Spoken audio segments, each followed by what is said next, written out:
今回の動画では香川県の高松東港から兵庫県の神戸港まで約 110km、 ジャンボフェリーの葵に乗船しておよそ5時間の船旅となります。どうも皆さんこんにちは、ともにと申します。ということで今回の船旅は香川県にある高松駅からスタートします。香川県といえば皆様も真っ先に思い浮かぶのはうどんじゃないでしょうか。今の時間はお昼を回った午後1時過ぎということで、この日のお昼ご飯にはしっかりとうどんをいただきました。さすがに動画の撮影はしておりませんでしたが、肉ぶっかけうどんと天ぷら各種を注文。うどんのコシが他で食べるものとは全然違うんですよね。うどんを食べるためだけに香川県を訪れるという旅行もありかもしれません。ということでジャンボフェリーが運行している高松東港へ向かうんですけれども、行き方としては高松駅から出ているシャトルバスが最もメジャーな手段ですかね。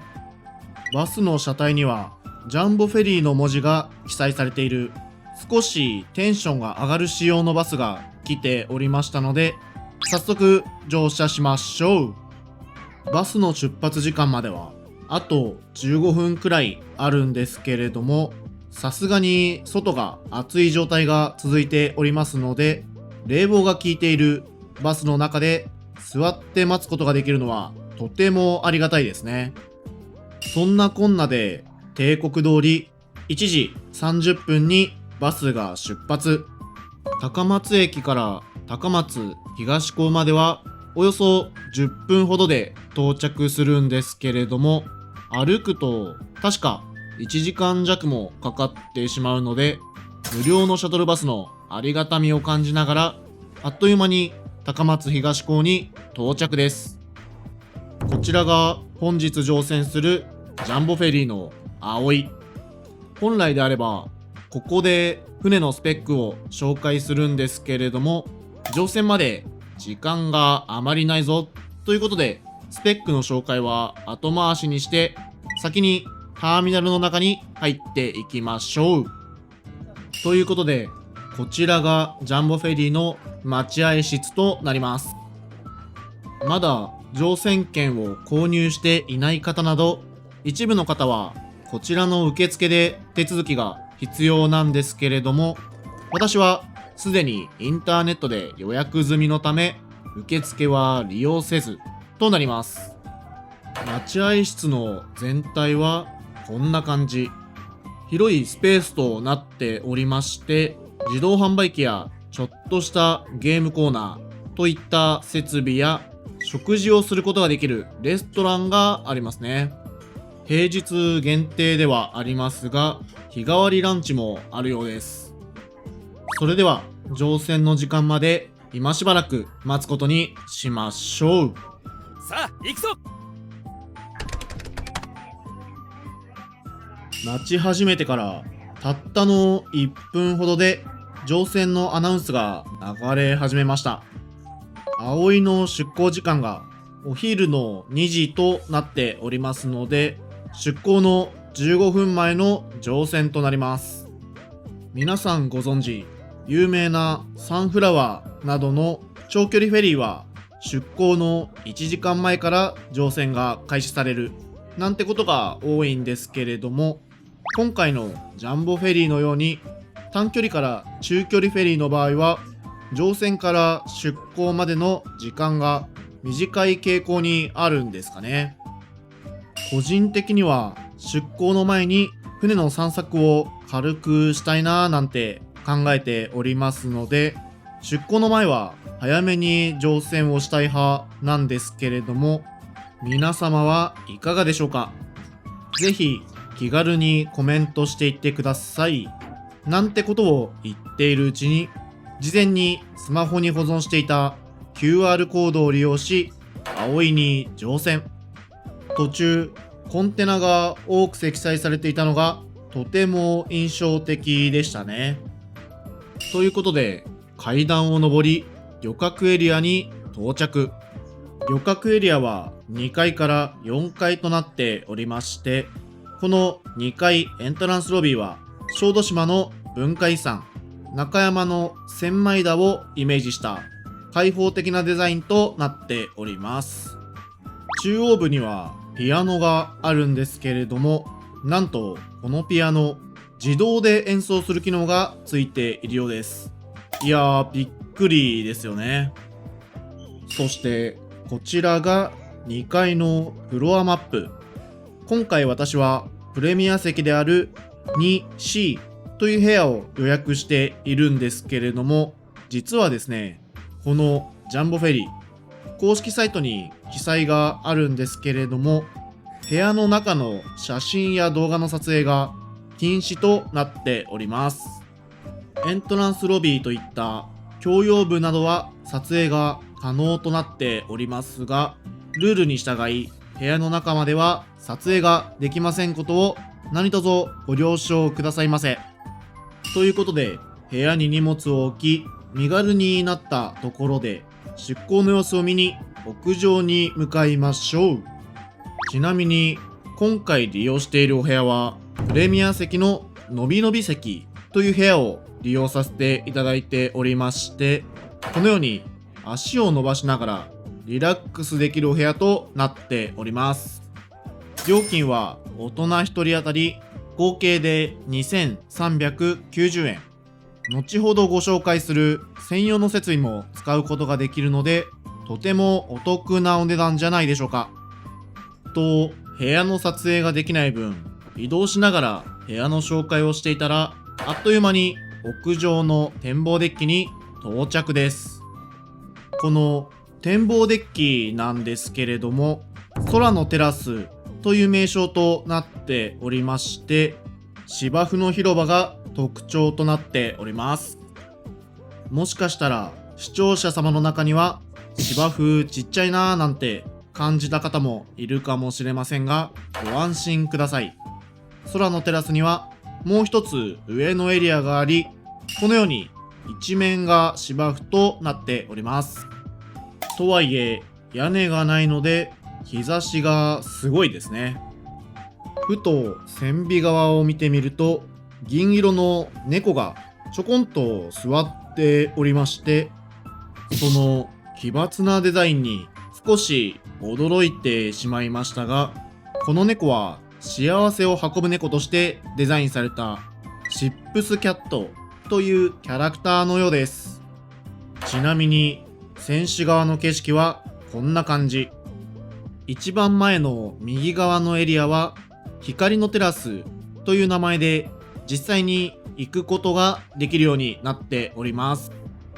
ということで出港の時間までここ空のテラスで待つことにしましょう。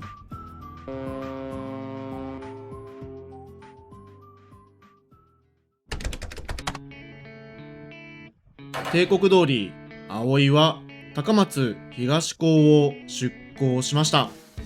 ということで、先ほどは時間がなくてできなかった船のスペックの紹介をさせていただきます。改めてジャンボフェリー葵のスペックはこんな感じ。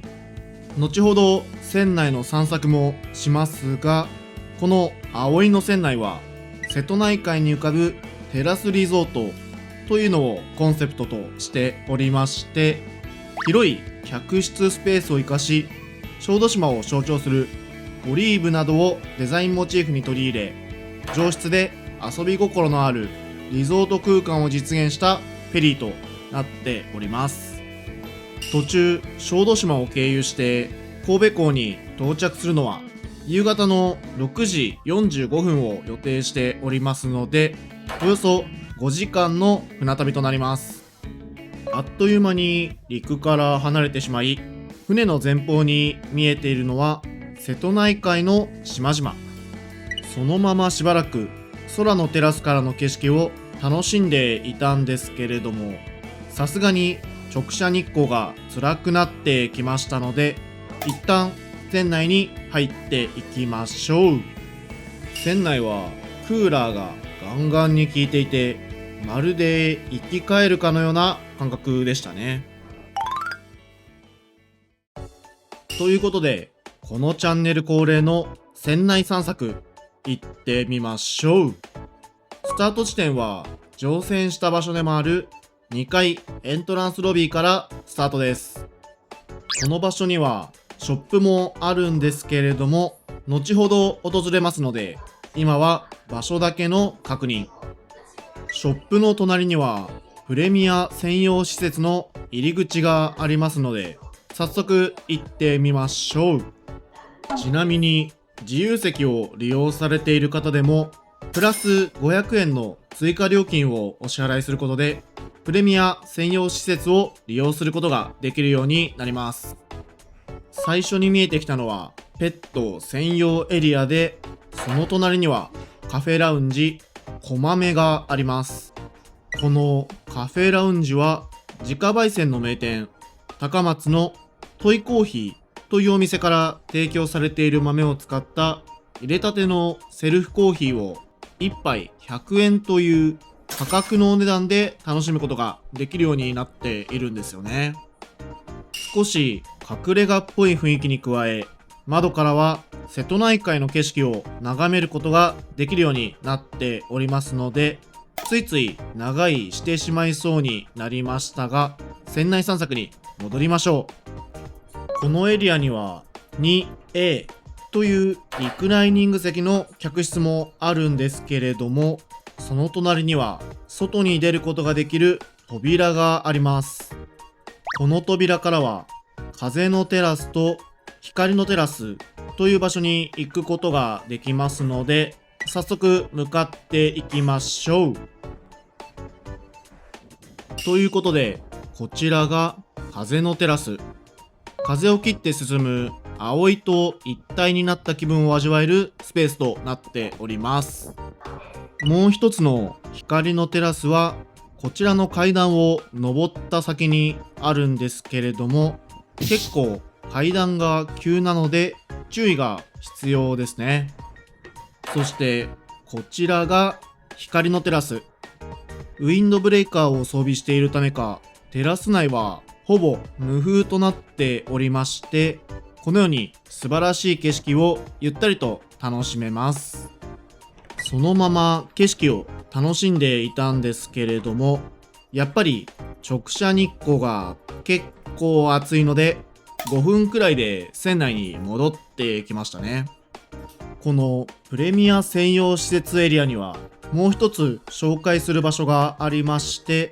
それがこちらの雲の湯と書いている場所なんですけれども、今は清掃中とのことですので、また後ほど訪れてみましょう。ということでエントランスロビーに戻ってきました。こちらはキッズスペースである石の遊び場。この日は子供連れのご家族の方も多かったんですけれども、ちびっ子はこのエリアで遊んでいることが多く楽しんでいたみたいですね。続いてやってきたのはショップの隣にあるカフェうまげ屋。名前にあるうまげとは良さそうないい感じのという意味のさぬき弁だそうです。このうまげ屋では美味しそうなジェラートやドリンクをはじめ、なんとうどんなどの食事まで提供をしているようですね。隣にはうどん専用席なんてものもありますので、うどんへのこだわりを強く感じますね。ということで、やっと2階の紹介が終わりましたので、階段を上って3階へ向かっていきましょう。この3階中央部の階段ホール周りのロビーなんですけれども、なんか変わったデザインだと思いませんか？これは小豆島の伝統産業である醤油作りをイメージしてデザインされているようですね。そんな3階のエリアなんですけれども、個室をはじめとする客室の他には、小腹が空いた時にも安心できる冷凍食品を販売している自動販売機コーナーや、フェリーにはおなじみのゲームコーナーがあります。続いて、先ほど出港の様子を眺めた展望デッキ、空のテラスがある屋上に向かっていきましょう。出港の様子を眺めた時は上のエリアに行ったんですけれども、今度は下のエリアに向かっていきましょう。先ほどの空のテラスが屋上ではあるものの実質4階だったので、今いるのは3階、さらに下に降りて2階に到着です。この2階の外部デッキなんですけれども、おそらくこの船唯一ですかね。喫煙室を発見です。ここまで来ると青と白が特徴的なファンネルも目の前なんですけれども、残念ながらと言いますか、さすがにこれ以上は近づくことができませんでした。そのまま自由席の一般客室エリアを通って2階のエントランスロビーに戻ってきました。ということで、一通り船内の散策も完了ですかね。船内をたくさん歩いたためか、喉もカラカラになってきておりますので、自動販売機で購入したキリンレモンを飲みながら船旅を楽しんでいきましょう。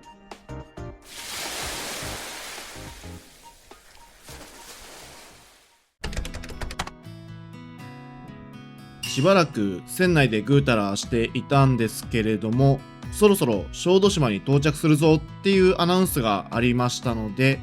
空のテラスにやってきました。小豆島は瀬戸内海に浮かぶ香川県の島で、面積は約153平方キロメートル、人口はおよそ2万6000人。瀬戸内海では兵庫県の淡路島に次いで2番目に大きい島となります。小豆島といえば皆さんご存知の通り、オリーブ栽培発祥の地としても知られておりまして、島内には地中海を回せるのどかなオリーブ畑やギリシャ風のオリーブ神社が点在しています。そして香川県ということで、やっぱりうどんというわけではなく、手延べそうめんが有名なんですよね。個人的にもそうめんは夏でも冬でもよく食べている食事なので、そうめんを食べるためだけに小豆島に訪れる船旅なんていうのもしてみたいなぁと考えていたりします。なんて余談をお話ししている間に、無事に小豆島に到着です。着岸中の途中下船というのは残念ながらできませんので、今のうちに先ほどは清掃中であったプレミア専用施設の雲の湯に行ってみましょう。この雲の湯なんですけれども、男性用女性用の大浴場への入り口がある他に、なんと足湯があるんですよね。この足湯は海のテラスという名前がありまして、タオルもレンタルすることができますので、手ぶらで利用することができるのが嬉しいポイント。それではいざ海のテラスへ。海のテラスは広々とした眺望抜群のガラスバルコニーとなっており、今は小豆島に着岸中ですが、運航中は流れゆく瀬戸内海の景色を楽しむことができるようになっております。そんな感じで海のテラスを紹介している間に、葵は小豆島を出港するようです。ということで、急いで船の前方にある風のテラスにやってきました。小豆島に着岸していた時間は15分ちょっとといったところでしたかね。短い滞在時間でしたが、最終目的地である神戸港に向けて改めて出港しました。神戸港への到着予定時刻は夕方の6時45分を予定しておりますので、残りおよそ3時間ほどといったところでしょうか。時間も短いので、そろそろ売店に行ってみましょう。さあ行くぞ。ということで売店にやってきました。おしゃれで洗練されている雰囲気の売店では、神戸のお土産や先ほどまでいた小豆島のオリーブやそうめんといった品々、その他にも通常のお菓子やジャンボフェリーのオリジナルグッズなど幅広い商品を販売しておりますので、見るだけでなんだか楽しくなってきちゃいますね。ということで、このチャンネル恒例の5000円を購入しました。船の名前の通り、全体が青色基調で芸術点が個人的になんだか高く感じますね。毎回購入している5000円なんですけれども、実はキーホルダーバージョンも販売しておりまして、ちょうど個人的にキーホルダーが欲しかったのもあり、ついつい購入してしまいました。わかりますかね。裏面も5000円の文字が書かれておりまして、細かいところまで再現がされています。と、そんな感じでショッピングも終わったところで、時間帯的にもそろそろお腹が空いてくる時間帯。うどんと少し迷いましたが、悩んだ末、今回はジェラートを注文。お値段は600円と、コンビニアイスなどと比べるとさすがに少し高いですが、2個もついてくるので満足度は抜群です。それではジェラートを食べながら引き続き船旅を楽しんでいきましょう。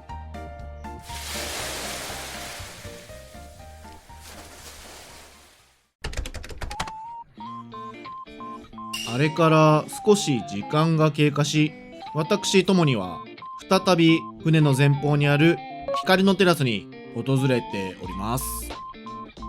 訪れた理由なんですけれども、神戸港行きということで、なんとなく察しがついている視聴者の方もいるかと思いますが、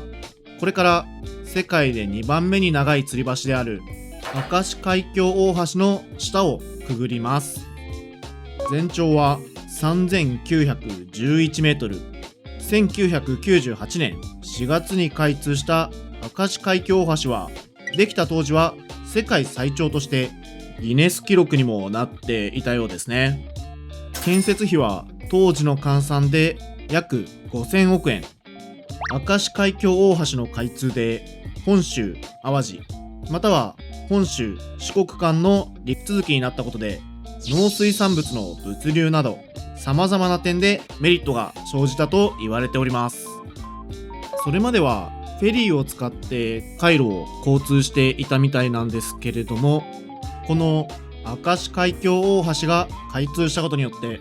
南海フェリーなどのフェリー企業は逆に苦戦を強いられるようになってしまったみたいですね。そんな歴史が詰まった明石海峡大橋のアンダーパス、ぜひご覧ください。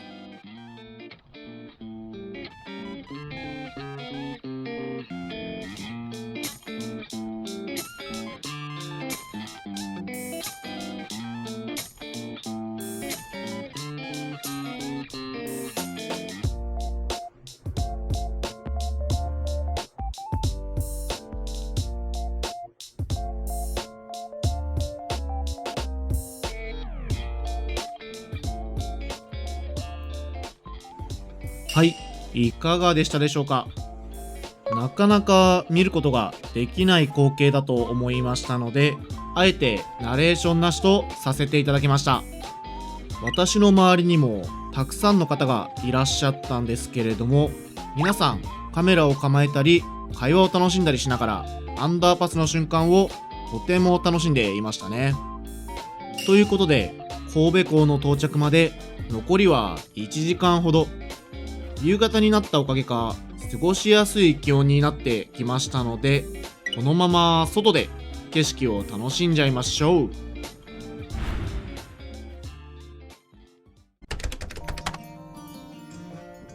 あれから時間が経過し、神戸港の姿が見え始めました。およそ5時間という少し短めの船旅ではあるんですけれども、途中小豆島への寄港や明石海峡大橋のアンダーパスなどイベントが盛りだくさんだったためですかね、大満足のある意味とても忙しい船旅でした。神戸港への到着時は旋回などはなく、そのまま突っ込む形での着岸となるんですけれども、隣のバースには宮崎カーフェリーのフェリー高千穂が停泊していましたね。神戸と宮崎を結ぶフェリー飯食べ放題の船旅の様子は